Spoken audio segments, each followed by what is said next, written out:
আসসালামু আলাইকুম। আজকে তোমাদের 2.2 এর নবম দশম শ্রেণীর 10 নম্বর অঙ্ক থেকে সমাধান করে দেব।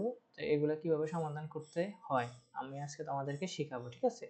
এখানে a এর মান হচ্ছে 3 4, b এর মান হচ্ছে 2 4। এখানে বলছে x element of a, y element of b হয় তবে a ও b এর উপাদানগুলোর মধ্যে x greater than x greater than y সম্পর্ক বিবেচনা করে অন্বয় নির্ণয় করা। অন্বয় মানে সম্পর্ক, রিলেশন নির্ণয় করার জন্য। তো রিলেশন আমরা কিভাবে নির্ণয় করব? তো রিলেশন নির্ণয় করতে হলে সর্বপ্রথম আমরা a ক্রস গুণন b করে নিতে হবে। a ক্রস গুণন b করে আমরা অন্যটা নির্ণয় করব। তো আগে আমরা এটাকে সেট গঠন পদ্ধতিতে প্রকাশ করে নিতে হবে। তো আমরা আমাদের হোয়াইট বোর্ডে চলে যাচ্ছি। এখানে আমাদেরকে কি বলছে? x element of a, y element of b, তাহলে x y আছে। তাহলে আমরা লিখতে পারি এখানে, স্যার এটা ক্লিন করে নিই।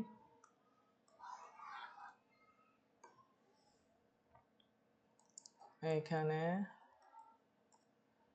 তোমার হচ্ছে ধরো আর অন্যয় মানে হচ্ছে কি আর একটু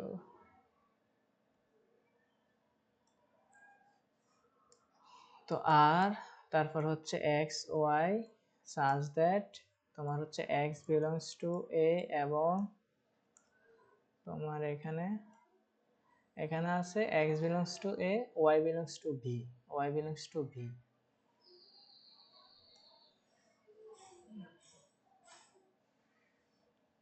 x belongs to a, y belongs to b হলে x greater than y। এটা হচ্ছে আমাদের কি নির্ণয় শর্ত। এটা হচ্ছে আমাদের নির্ণয় শর্ত।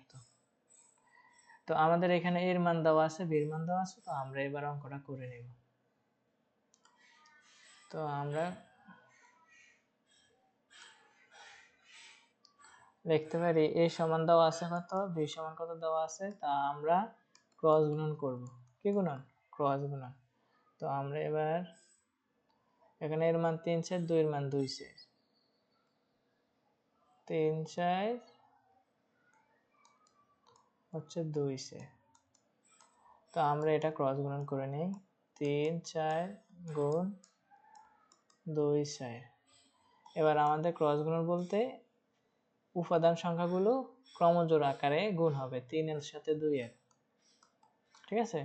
আবার 3 এর সাথে 4 এর, তারপর আবার 4 এর সাথে 2 এর, তারপর আবার 4 এর সাথে 4 এর। তো এইখান থেকে আমরা আর অন্য নির্ণয় করব। আর শর্ত কি? x এর ভ্যালুগুলো কি বড় থাকতে হবে। তাহলে x এর ভ্যালু কোনগুলো? x belongs to a, a যতগুলো মান আছে x এর, b এর যতগুলো মান আছে y এর, তাহলে আমাদের x এর মানগুলো বড় থাকতে হবে। দেখো এটা x এর মান 3 আর 2 এটা y এর মান। এই 3 x এর মান, 2 y এর মান, ঠিক আছে? 4 x এর মান, 4 y এর মান। তো 3 বড় y ছোট, তাহলে এটা আসবে, ঠিক আছে? এটা আমাদের অন্যের ভিতরে আসবে। এটা দেখো 3 ছোট 4 বড়, তো 3 কার মান? x এর মান, 4 y এর মান, এটা আসবে না। তারপরে এখানে 4 বড় 2 ছোট, এটা আসবে। আর এটা তো কখনো আসা সম্ভব না, কারণ 4 6 সমান। আমাদেরকে শর্ত কি দিছে? x এর ভ্যালু বড় রাখতে হবে। তো আমাদের এইখানে হচ্ছে অন্যয় নির্ণয় করা হয়ে গেল। তা অন্যয় নির্ণয় করতে তোমাদের কি করতে হবে? ক্রস গুণন করতে হবে বা কার্তেশীয় গুণযোগ করে ক্রস গুণন মানে অন্যয় আর বের করার চেষ্টা করব। তো পরবর্তী অঙ্কটা আমরা দেখি। 10 নাম্বার করানো হলো। এবার 11 নাম্বার কি বলছে? c এর মান হচ্ছে 2 5, d এর মান হচ্ছে 4 6 7, x belongs to c, y belongs to d, c O d এর উপাদানগুলো x + 1 লেস দেন y সম্পর্ক বিবেচনা থাকে তবে অন্যয়টি নির্ণয় করো। তাহলে আমরা এইভাবে অন্যয়টা নির্ণয় করে নেব। এখানে আমরা যেহেতু এতটুকু যদি আমরা ডিলিট করি তাহলে আমাদের অঙ্কটা দাঁড়াবে এইভাবে। ও sorry,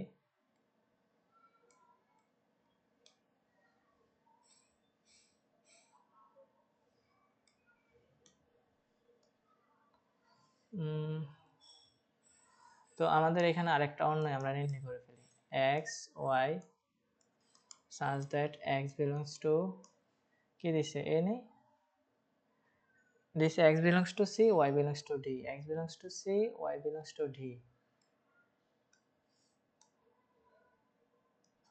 x belongs to c এবং y belongs to d হলে আমাদের শর্তটা কি স্যার? আমাদের শর্তটা হচ্ছে x plus 1 less than y, x plus 1 less than y, x plus 1 less than y, ঠিক আছে? তো আমাদের এখানে c এবং d এর ভ্যালু জানা আছে, c এর মান d এর মান জানা আছে। তো c এর মান আমাদের হচ্ছে 2 5, d এর মান 4 6 7, 2 5 4 6 7, 2 5 4 6 7। তো এবার আমরা কি করব স্যার? ক্রস গুণন করে নেব। আগে c ক্রস গুণন d, তাহলে 2 5 ক্রস গুণন 4 6 7। তো আমরা এবার ক্রস গুণন করব ক্রমজোড় আকারে। প্রথমে 2 এর সাথে 4, তো আমরা এখানে দেখলাম 2 4, তারপর হচ্ছে 2 এর সাথে 6, এই 2 এর সাথে আবার 6, 2 6, তারপর আবার 2 এর সাথে 7, 2 2 7, তারপর আমাদের এখানে 5 এর সাথে 4, 5 4, আবার 5 এর সাথে 6, 5 6, তারপরে আবার 5 এর সাথে 7, ঠিক আছে?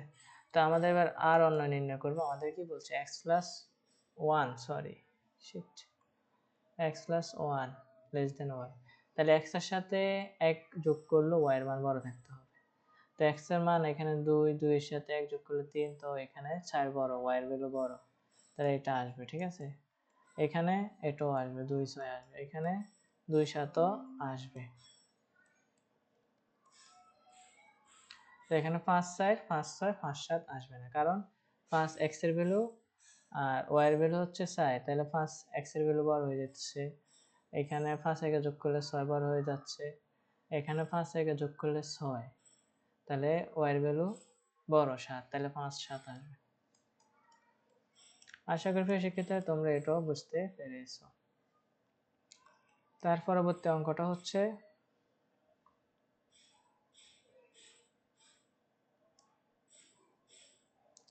এখানে 12 নম্বর অঙ্ক বলছে f of x x to the power 4 plus 5x minus 3, f of minus 1, f of 2, f of half এর মান নির্ণয় করো। তাহলে আমরা আগে সমীকরণটা লিখে ফেলি। f of x সমান সমান x to the power 4 তোমার minus plus 5x minus 3 plus 5x minus 3।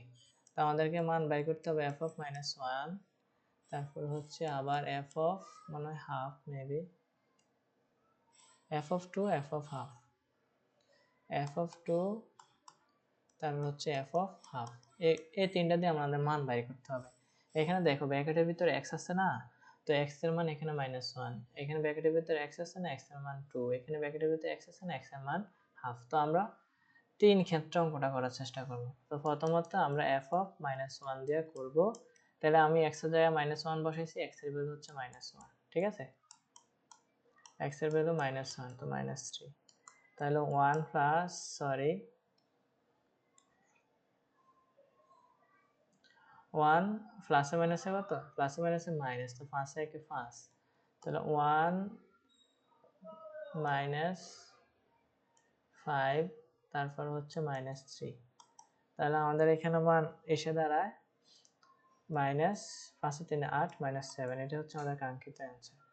তো আবার আমরা যদি কত f of 2 দিয়া করি, f of 2 দিয়া যদি অঙ্কটা সমাধান করি, তো x এর ভ্যালু কত স্যার? 2 এখানে, তাহলে 2 to the power 4 plus 5 into 2 minus 3, তাহলে এখানে 2 দুগুণে 6, 4 দুগুণে 8, 8 দুগুণে 16 হবে, 2 হবে 4টা, 5 দুগুণে 10 minus 3, তাহলে এখানে 26 minus 3, তাহলে 26 থেকে 3 গেলে 8 থাকে 23, এটি হচ্ছে আমাদের কাঙ্ক্ষিত অ্যান্সার। এরপর আমাদের কি বলছে? f of half, f of half ধরলে আমাদের অ্যান্সারটা কি দাঁড়ায় সেটা আমরা এখন দেখব। আর একটা হোয়াইট বোর্ড নিয়ে আনি। তাহলে f of x এর মান আমরা জানি কত? f of x এর মান আমরা জানি maybe x to the power 4 5x minus 3, x to the power 4 plus 5x minus 3। তো আমরা এবার কি f অফ হাফ x এর ভ্যালু হাফ ধরে অঙ্কটা করব, মাইনাস 3। তাহলে এখানে হচ্ছে 16 প্লাস 5 একে 5 2 মাইনাস 3। তাহলে এখানে 16 আর 2 এর লসাগু করবা, ঠিক আছে? 8 দুগুণে 16, 2 একে 2, তাহলে 8 দুগুণে 16, লসাগু বাইর হয় এখানে 16। তাহলে আমরা জানি হর দিভাগ লব দ্বিগুণ, তো 16 16 বাদ 1 এর 1 প্লাসের প্লাস 2 নামতা 16 এর মধ্যে যায় 8 বার, 8 দুগুণে 16, 8 এর নামতা 5 এর মধ্যে যায় 5 আটা 40 মাইনাস 3। তাহলে 41 মাইনাস 3 16। তাহলে 41 থেকে 3 গেলে 8 থাকে মেবি তোমার 38। তাহলে 38 হচ্ছে 16। তো আমরা কাটাকাটি করতে পারি, আমরা জানি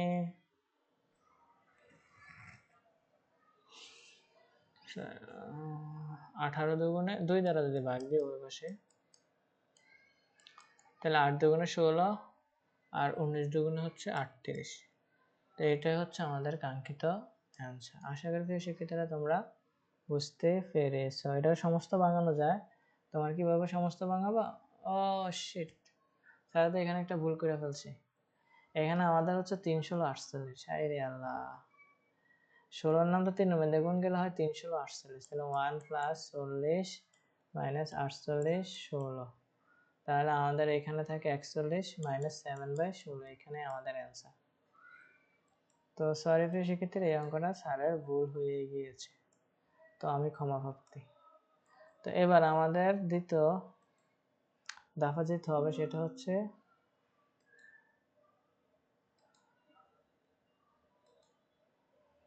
সেটা হচ্ছে 13 number. f of y y cube plus k y square minus 4y minus 8 হয়, তবে k এর কোন মানের জন্য f অফ মাইনাস 2 ইকুয়াল 0 হবে। তো আমরা এবার 13 নাম্বার আর 14 নাম্বার অঙ্কগুলো সমাধান করার চেষ্টা করব। তো f অফ y k এর কোন মানের জন্য, তাহলে আমাদের f অফ y এর মান দিয়ে দিছি -2, ঠিক আছে? তো আমাদের এই অঙ্কটা আমাদের খুবই সহজ হবে, কঠিন হবে না। তো আমরা দেখে দিই f of y equal y cube ky square minus 4y ky square minus 4y minus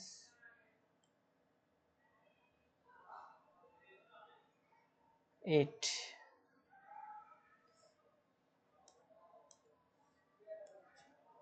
তো এখানে আমাদের এটা, তো আমাদেরকে বলছে f অফ -2 ধরার জন্য y এর ভ্যালু। তো আমরা -2 ধরলাম, কিউব দিলাম, k দিলাম, -2 দিলাম, স্কয়ার দিলাম, -4 -2 দিলাম, -8 দিলাম।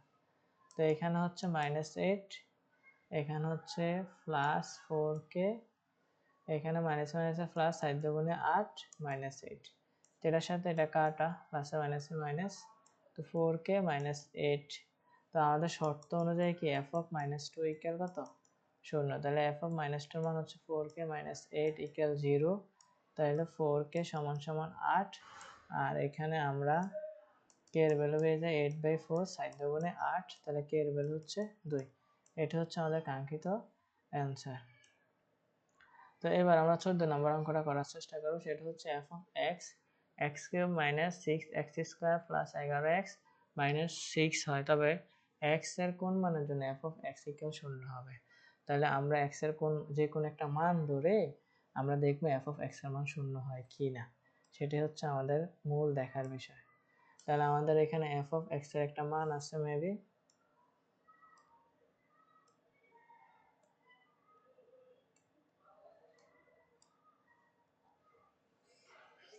f অফ x এর একটা মান আছে, সেটা হচ্ছে আমরা লিখতেছি x³ minus 6x square plus 11x, x³ minus 6x square plus 11x minus হচ্ছে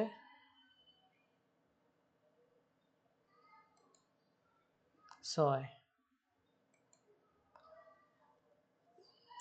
তাহলে মনে করি f অফ x এর মান আমরা 1 ধরে নিলাম, ঠিক আছে? f অফ x এর মান 1 ধরলাম, তাহলে 1 cube minus 3 1 square plus 11 into 1 minus 6, তাহলে 1 মাইনাস 3 একে 3 প্লাস 11 একে 11 মাইনাস 6, তাহলে এখানে শিট এখানে 6 তো এটা, তাহলে এখানে 6, তাহলে 11 একে যোগ করলে হয় 12 মাইনাস 12, তা 0। যদি আমরা এফ অফ 2 ধরি মানটা, তাহলে আমাদের মান বাইর হয় 2 কিউব মাইনাস 6 2 স্কোয়ার তারপর প্লাস 11 ইন্টু 2 মাইনাস 6, তাহলে 8 2 দুগুণে 4 4 6 24 প্লাস 11 দুগুণে 22 মাইনাস 6, তাহলে এখানে হয় 30 মাইনাস 30 শূন্য। তাহলে এফ অফ 1 ধরলে 2 ধরলে 3 ধরলে এফ অফ এক্স এর মান রাখা তো হয় শূন্য হয়। আশা করি সেক্ষেত্রে তোমরা অঙ্কগুলা বুঝতে পেরেছো।